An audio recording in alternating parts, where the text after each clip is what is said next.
देख रहे हैं न्यूज 24 एक्सप्रेस में आपके साथ चित्रा। आइए करते हैं खबरों की शुरुआत। सोमवार को राष्ट्रीय सनातन एकता मंच के गंगरार इकाई द्वारा मंच के राष्ट्रीय अध्यक्ष वैभव चास्टा की अनुशंसा पर चीनी उत्पादों के आयात पर प्रतिबंध लगाने को लेकर मंच के जिला संगठन सचिव हेमंत शर्मा के नेतृत्व में गंगरार उपखंड अधिकारी को प्रधानमंत्री के नाम ज्ञापन सौंपा गया। सोमवार को राष्ट्रीय सनातन एकता मंच की गंगरार इकाई द्वारा मंच के राष्ट्रीय अध्यक्ष वैभव चास्टा की अनुशंसा पर चीनी उत्पादकों के आयात पर प्रतिबंध लगाने के नेतृत्व में गंगरार उपखंड अधिकारी को प्रधानमंत्री के नाम ज्ञापन सौंपा गया। इस अवसर पर मंच के प्रदेश महासचिव अंकित व्यास ने बताया कि वर्तमान में चीन भारत से करीब 87 बिलियन डॉलर का व्यापार करता है, जबकि भारत का चीन को निर्यात सिर्फ 17 बिलियन है, जो इस व्यापार का तकरीबन 1/4 है। जय श्री राम। आज दिनांक 22 जून 2020 को प्रातः 11 बजे आज उपखंड अधिकारी महोदय को प्रधानमंत्री जी के नाम एक ज्ञापन सौंपा गया, जिसमें चाइनीज उत्पादों के आयात पर पूर्णतः प्रतिबंध की मांग की। सनातन एकता मंच के कार्यकर्ताओं द्वारा ये मांग की गई कि स्वदेशी उत्पादों को बढ़ावा मिले और चाइनीज वस्तुओं के बहिष्कार के साथ उनके आयात पर पूर्णतः प्रतिबंध की मांग की, जिससे स्वदेशी वस्तुओं को बढ़ावा मिलेगा और घरेलू उद्योगों को प्रोत्साहन मिलेगा तथा आत्मनिर्भर भारत की ओर ये एक उचित कदम होगा। सतारा जिले के उत्तर कोरे गांव में गुरल का घर व्यापार से गुलजार है। कोरे गांव के तड़वाले तालुका के सरपंच अजीत बोईट ने कहा कि सतारा जिले में सूखा प्रभावित क्षेत्र कोरे गांव में एक मवेशी खेत में काम कर रहा है। उन्होंने कहा कि जिले में लंबे समय से पशुओं की कटाई चल रही है और जिले में पशुपालक गायब हो रहे हैं।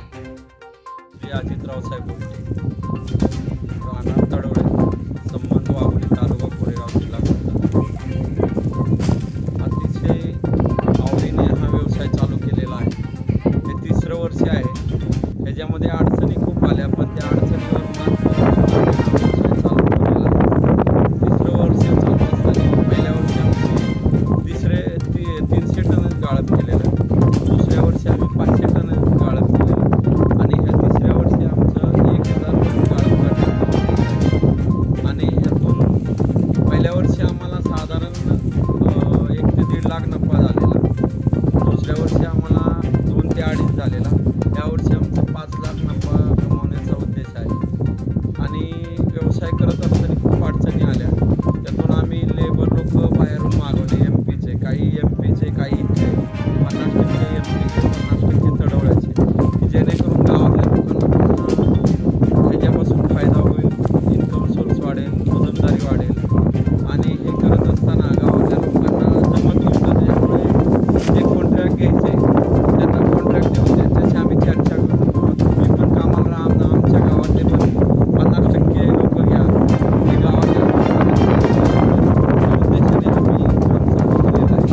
आणि व्यवसाय करत असताना आपण कुठलंही काम करताना फूळ आणि खोबरं की अगदी कुठलंही पायापूजन असू द्या, पूजा असू द्या, आपण फूळ आणि खोबरं म्हणजे देवाचा नैवेद्य असतो, कुठल्याही गोष्टीला आपण हे नैवेद्य असतो, अतिशय चांगलं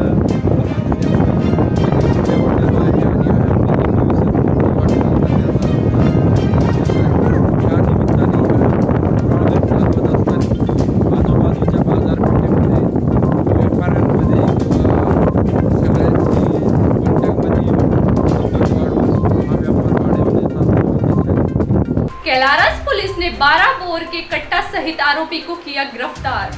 पुलिस अध्यक्ष असित यादव, पुलिस अध्यक्ष हंसराज सिंह द्वारा जिले भर में अपराधों को रोकने के लिए कार्रवाई की जा रही है।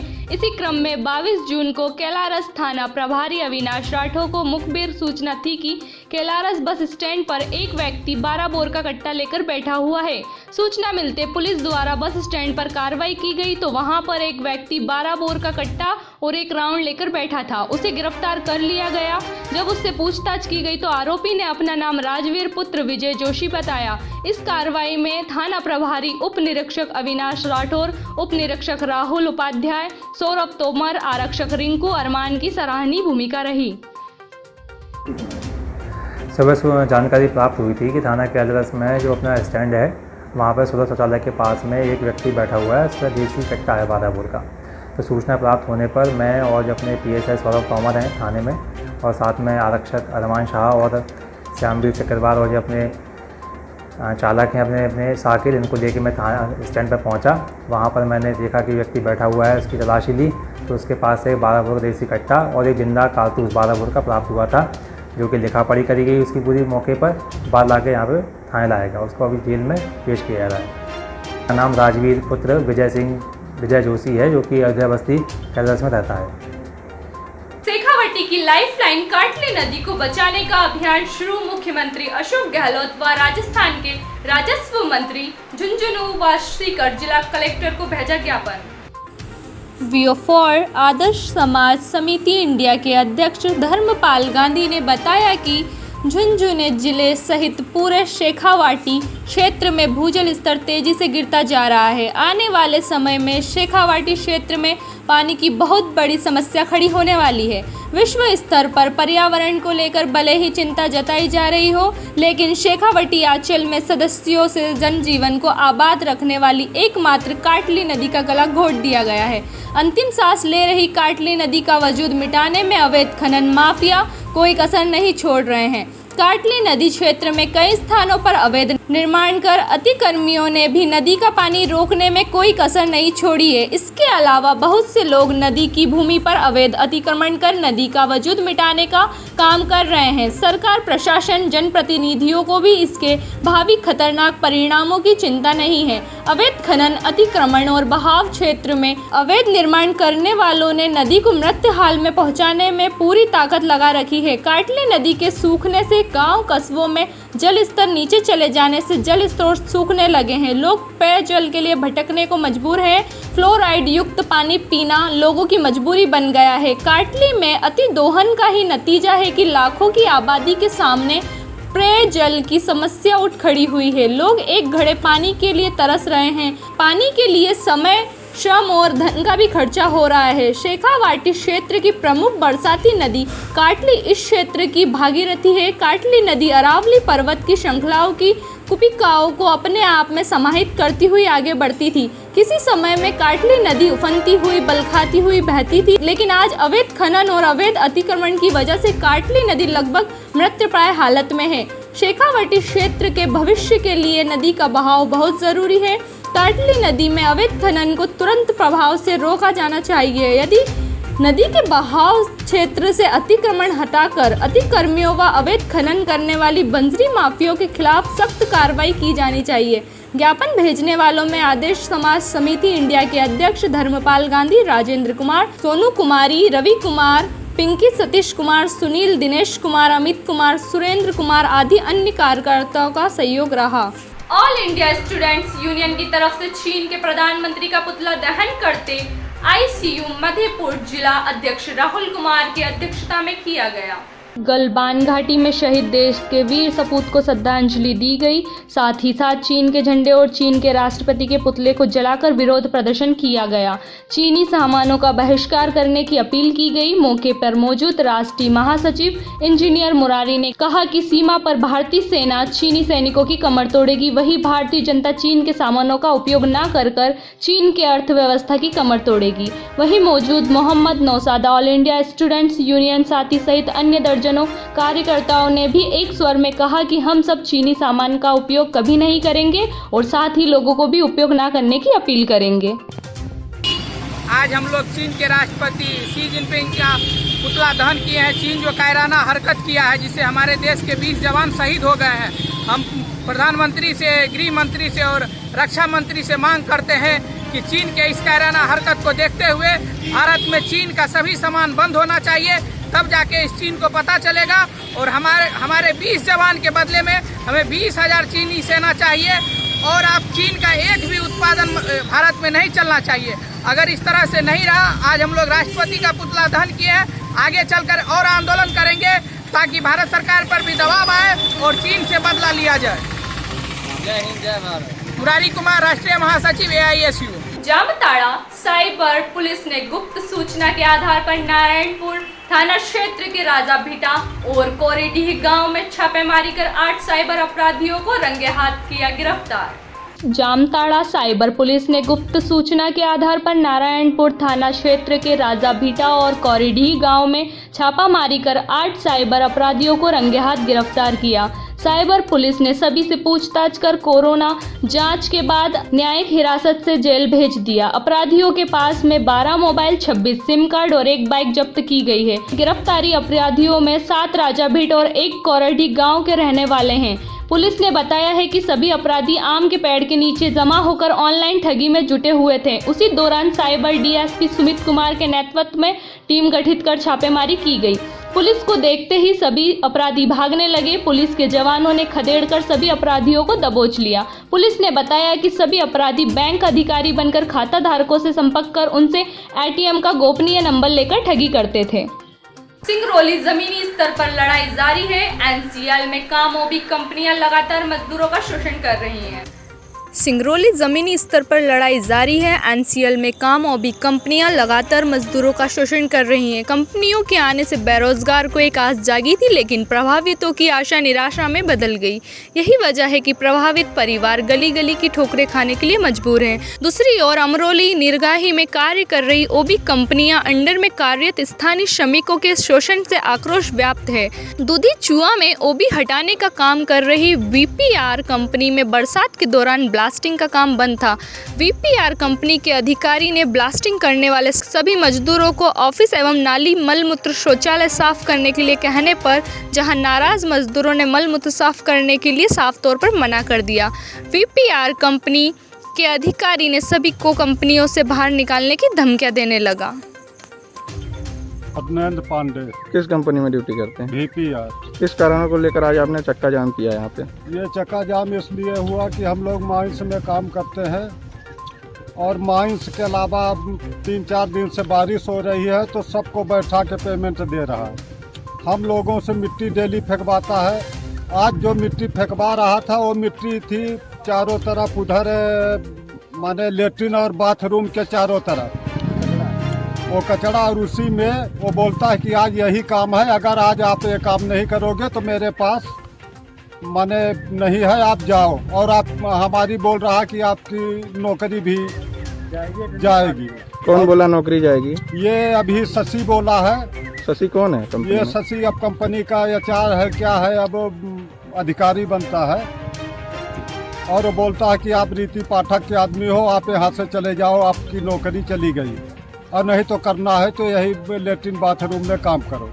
तो कंपनी में आपसे जबरदस्ती ही लेटरिन और बाथरूम में काम हाँ, कराया? जबरदस्ती। हम लोग पहले से भी इसका माने पहले भी मिट्टी तो 2-4 बार बातचीत हो गया, हमारी हाजिरी भी 2-4 काट चुका है, और फिर भी वो जबरदस्ती करवा रहा है। और नहीं करेंगे तो अटेंडेंस नहीं लगाएंगे, और बोलता है कि अब तुम्हारी नौकरी भी तुमको हम नहीं देंगे। आज 15 लोगों का अटेंडेंस कटा है, और ये बोलता है कि आज यही हमारा काम है, लेटरिन बाथरूम में मिट्टी डालो, नाली साफ करो, और इसके अलावा कोई काम नहीं। मुजफ्फरनगर जनपद के थाना चरथावल क्षेत्र के रोहिणी हरजीपुर हरनाकी पुलिया के निकट पुलिस और बदमाशों के बीच मुठभेड़ हो गई। मुजफ्फरनगर जनपद के थाना चरथावल थाना अध्यक्ष सूबे सिंह के नेतृत्व में SI Mohit Kumar, constable Mahmood Khan, Manoj कासाना, robin Kumar आदि बिलारसी चौकी पर चेकिंग कर रहे थे। चेकिंग के दौरान बिना नंबर की स्प्लेंडर बाइक पर बैठे बाइक सवारों को रोकने का इशारा किया, लेकिन उन्होंने अपनी बाइक नहीं रोकी और नहर की पटरी से होते हुए बिलारसी रोनी हरजीपुर वाले रास्ते की ओर भाग खड़े हुए। पुलिस ने उनका पीछा किया तो उन्होंने पुलिस के ऊपर फायरिंग शुरू कर दी। पुलिस ने खड़ी मशक्कत करते हुए एक बदमाश को गिरफ्तार कर लिया, जबकि उनका साथी जंगल के रास्ते पुलिस को चकमा देकर फरार हो गया। पकड़े गए बदमाश ने अपना नाम सरफराज उर्फ सर्रुपुता गुलाम मोहम्मद निवासी ग्राम जोला थाना बुढ़ाना बताया। पकड़े गए बदमाश के पास पुलिस ने तमंचा, कारतूस, खोखा कारतूस व बिना नंबर की बाइक बरामद की है। थाना चरथावल से एक मुलजिम पकड़ा गया, क्या मामला है? ये एक सरफराज उर्फ सर्रू नाम का अभियुक्त हमारे थाना चरथावल से लगातार 6 माह से वांटेड चल रहा था, जो कि चोला थाना बुढ़ाना का रहने वाला है, और इस पर दर्जनों मुकदमे हैं हत्या, लूट, डकैती के। हमारे चरथावल थाना क्षेत्र से ये 307 और 3/25 में वांछित चल रहा था। आज इसको जो है गिरफ्तार किया गया है, इसके पास से एक चोरी की मोटरसाइकिल बरामद हुई है, एक तमंचा बरामद हुआ है और 2 कारतूस बरामद हुए हैं। आज भी इसने जो है पुलिस पे फायर करने की कोशिश की है, आज इसको गिरफ्तार करके जेल। तो इस पर कितने मुकदमे होंगे सर? बाहर के भी कोई मुकदमे? दर्जनों मुकदमे हैं इस पे, बाहर के भी अन्य थानों से मुकदमे हैं इस पे और संगीन अपराधों के मुकदमे इस पे। तो क्या सर इस पर कोई इनाम वगैरह भी था? वो जानकारी की जा रही है अभी, हमारे यहाँ से तो इनाम नहीं है अभी इस पर, लेकिन अन्य जगह से जानकारी की जा रही है, कहीं ना कहीं से इनाम होगा। कोरोना जैसी महामारी के चलते आज अजमेर में एक और मौत का मामला सामने आया है।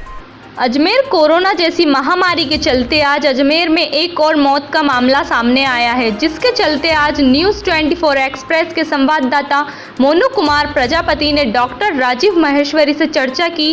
डॉक्टर राजीव माहेश्वरी ने बताया कि कोरोना महामारी वैश्विक महामारी है, जिसकी अभी तक कोई वैक्सीन नहीं बनी है। इसका सिर्फ एक ही उपाय है, वह है सोशल डिस्टेंसिंग। मुंह पर मास्क लगातार बार बार साबुन से हाथ धोएं। अगर आप कहीं घर से बाहर निकलते हैं तो सोशल डिस्टेंसिंग बनाए रखें, यह बहुत ही ज़्यादा ज़रूरी है। और अगर बात करें राजस्थान की, तो पहला केस 2 मार्च को आया था, जिसके चलते दिन ब दिन केस बढ़ते चले जा रहे हैं। अगर हमें कोरोना महामारी को रोकना ही है तो हमें सरकार के दिए हुए निर्देशों का पालन करना होगा। अगर एक और देखा जाए तो अब तक अजमेर में कोरोना पॉजिटिव मरीजों की संख्या 441 हो चुकी है। वहीं अगर मरने वालों की संख्या देखी जाए तो अब तक वह 15 हो चुकी है। आज भी अजमेर में एक कोरोना पॉजिटिव मरीज की मौत हो गई, निवासी व्यावर का बताया जा रहा है। नमस्कार, आप देख रहे हैं न्यूज़ 24। मैं मोनू कुमार प्रजापति अजमेर से। हमारे साथ अजमेर में आज डॉक्टर संजीव माहेश्वरी कोविड-19 प्रभारी अजमेर से। आइए इनसे हम चर्चा करते हैं कि अजमेर में पहले कब केस आया था, दिन पर दिन केस कैसे बढ़ते हैं और कैसे मृत्यु होती है। पहला केस कैसे आया था अजमेर में, कब आया? देखिए ऐसा है कि जो हम अगर राजस्थान की चर्चा करें तो पहला केस राजस्थान में आया था 2 मार्च को। 2 मार्च से पूरे राजस्थान में अलर्ट हो गया था। उससे पहले भी अलर्ट तो था ही, क्योंकि देश दुनिया की खबरें राजस्थान में थीं और सब तैयारियां चल रही थी। लेकिन जो पहला केस राजस्थान में 2 मार्च को आया था, अजमेर की भी स्थिति हमने भी पूरी तैयारी कर ली, सब तैयार थे। और हमारे पास अजमेर में जो पहला केस आया था वो 14 मार्च को आया था। 14 मार्च को एक परिवार का जो व्यक्ति था, जो पूरे हरियाणा पंजाब सब जगह से घूमते घामते आए थे, और उसके बाद जब उनको यहाँ सैंपल तकलीफ हुई, उनका सैंपल लिया, पॉजिटिव आए। फिर उनके परिवारजनों के सैंपल लिए, वो सारे पॉजिटिव आए। 5 व्यक्ति पॉजिटिव आने के बाद उस वक्त गवर्नमेंट की पॉलिसी ये थी कि सारे पॉजिटिव पेशेंट जयपुर जाएंगे। हमने उनको जयपुर भेजा और ईश्वर की दया से वो 5 ठीक होकर हमारे पास वापस अजमेर भी आ गए। फिर अजमेर में और ज़्यादा सतर्कता बढ़ी और बीच में हमारा काफ़ी अच्छा टाइम निकला। वो टाइम हमारा इतना अच्छा निकला कि बीच में कोई भी पॉजिटिव केस नहीं आया, डिस्पाइट पूरे एरिया की नाकाबंदी करी गई, पूरे एरिया में कर्फ्यू लगाया गया, गहन सर्वे किया गया, डोर टू डोर 3 बार सर्वे किया गया, लेकिन कोई पॉजिटिव नहीं आया। फिर कुछ तकलीफ़ें ऐसी हुई, कुछ लोगों की लापरवाही हुई। अब मैं इसको कुछ विशेष डिटेल में नहीं जाना चाहूँगा, लेकिन ये हमारा एक्सपीरियंस है कि जो भी हुआ वो लापरवाही की वजह से हुआ। फिर हमारा जो नेक्स्ट केस आया वो आया अप्रैल में, 14 अप्रैल के आसपास, करीब 20-22 दिन बाद आया।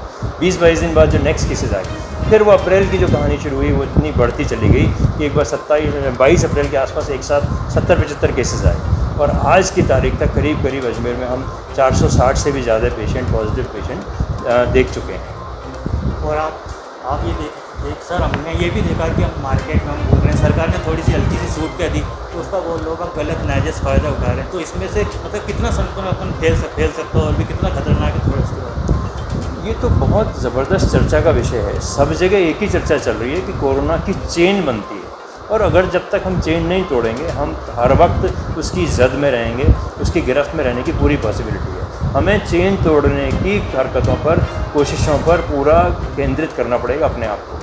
आज भी जो माननीय मुख्यमंत्री महोदय ने अभी जन जागरूकता अभियान का शुभारंभ किया है, वर्चुअल लॉन्चिंग की है, और 10 दिन तक ये जन जागरूकता अभियान चलेगा। उसी का भी मुद्दा, उसका भी जो मेन एम है वो भी यही है कि हमें कोरोना के बारे में जन जागरूकता करनी है। एक आदमी को एक तरीके से कोरोना एक्सपर्ट होना पड़ेगा। कोरोना एक्सपर्ट से मेरा मतलब ये है, उसको ये पता होना चाहिए कि कोरोना बीमारी क्या है और किस तरीके से फैलती है। इलाज आपके बस का नहीं है, इलाज की अलग चर्चाएं चलेंगी, लेकिन हमें ये तो पता होना चाहिए कि कोरोना क्या चीज़ है। खा लीजिए ठीक हो जाएगा, डायबिटीज़ की फलानी दवाई खा लीजिए कम कंट्रोल हो जाएगी, ब्लड प्रेशर की फलानी दवाई खा लीजिए कंट्रोल हो जाएगा। लेकिन कोरोना का अभी तक कोई ऐसी दवाई नहीं बनी है कि शॉर्ट हो कि कोरोना इस दवाई के खाने से ठीक हो जाएगा। अभी तक रिसर्चेज ही चल रही हैं। तो हम अपने आप को बचा कर रखें, ये बहुत आवश्यक है। जो मैं अभी कह रहा था कि जो हमारी छोटी छोटी लापरवाहियाँ हमारे पूरे परिवार को, हमारे पूरे मोहल्ले को, हमारे पूरे समाज को, हमारे पूरे अजमेर को बर्बाद कर सकती हैं, मेरा शब्द याद रखें, बर्बाद कर सकती हैं। भगवान न करे किसी एक आदमी को कोरोना हुआ, उसका परिवार पूरा तबाह हो जाता है अगर उसको कोई नुकसान होता है, और जवान लोगों को अगर कोई नुकसान होता है तो वो परिवार के आप आँख बंद कर सोचिए क्या हालत होगी इसके बच्चों की, इसके परिवार की। बहुत ख़तरनाक, मुझे तो बहुत तरस आता है। तो आपने देखा हमारे साथ इस तरीके से खतरनाक बीमारी है, आप इससे बचिए। आपको मुंह पे मास्क लगाना है, जब तक इसको वैक्सीन नहीं बनती तब तक आप अपने सुरक्षित रहे। आप देखेंगे कि घर में अगर एक को भी होता है तो आपके पूरे परिवार को हो सकता है। डॉक्टर साहब ने बताया दिन पर दिन केस बढ़ते चले जा रहे हैं, आए दिन मौत होती चली। आज भी अक्सर मौत हुई हमारे यहाँ, कल भी एक मौत हुई। तो मतलब बुजुर्ग आदमी हमारे कहीं ना कहीं हमारे को घर में रखना है, बच्चों को घर में रखना है। Monu Prajapati news 24 express. Anchor 10 Uttar Pradesh की कांग्रेस कमेटी के द्वारा आज कांग्रेस कार्यकर्ताओं के द्वारा राज्यपाल को संबोधित ज्ञापन जिला अधिकारियों के माध्यम से सौंपा गया है। उत्तर प्रदेश की कांग्रेस कमेटी के द्वारा आज कांग्रेस कार्यकर्ताओं के द्वारा राज्यपाल को संबोधित ज्ञापन जिलाधिकारी के माध्यम से सौंपा गया। कांग्रेस जिला अध्यक्ष राजेश दीक्षित ने जानकारी देते हुए बताया कि जिस तरह प्रदेश में सरकार द्वारा 69,000 शिक्षकों की भर्ती निकाली गई थी, लेकिन सरकार के भ्रष्ट नेताओं व उनके कर्मचारियों द्वारा इन भर्तियों में लगातार घोटाला किया जा रहा था, जिसकी वजह से यह भर्तियां आज तक बहाल नहीं हो पाई हैं। हम मांग करते हैं कि शिक्षक भर्ती घोटाले में जो भी मंत्री शामिल हो उन्हें तत्काल रूप से बर्खास्त किया जाए व इसके अलावा जो भी कर्मचारी इस कार्य में लिप्त हो उनके खिलाफ कार्रवाई करते हुए तत्काल जेल भेजने का काम किया जाए। इतना ही नहीं, देश में पशुधन को लेकर भी काफ़ी बड़े बड़े घोटाले सामने आए हैं, जिसके चलते पशुओं की दुर्दशा हो गई है। ऐसे कर्मचारियों और अधिकारियों के खिलाफ भी कार्रवाई करनी चाहिए। जहां पूरा देश कोरोना महामारी से जूझ रहा है, वहीं प्रदेश सरकार के अधिकारी घोटाले के माध्यम से अपनी जेबों को भरने में लगे हुए हैं, लेकिन इन सभी के खिलाफ कोई भी कार्रवाई नहीं की जा रही है। इसी को लेकर आज हम लोगों के द्वारा राज्यपाल को संबोधित ज्ञापन जिला अधिकारी के माध्यम से भेजा गया है, ताकि जो भी मंत्री, अधिकारी, कर्मचारी इन भ्रष्टाचार के कार्यों में लिप्त है उन पर कड़ी से कड़ी कार्रवाई की जाए व उन्हें जेल भेजने का काम किया जाए। आज आप लोगों का किस तरह का ज्ञापन है, क्या है? हम उत्तर प्रदेश कांग्रेस के अध्यक्ष आदरणीय अजय कुमार लल्लू जी के वाहन पर आज हम लोग यहाँ पर ज्ञापन देने आए हैं। हमारी मुख्य मांग ये है कि जो शिक्षक घोटाला किया गया है, जो 69,000 जो है शिक्षकों की भर्ती थी, और पशुधन घोटाला किया गया है, इसमें हम मांग ये कर रहे हैं। हमारी मुख्य मांग ये है कि इस घोटाले में लिप्त जो मंत्री हैं उनको तत्काल बर्खास्त किया जाए, जिससे जांच सही रूप से हो सके।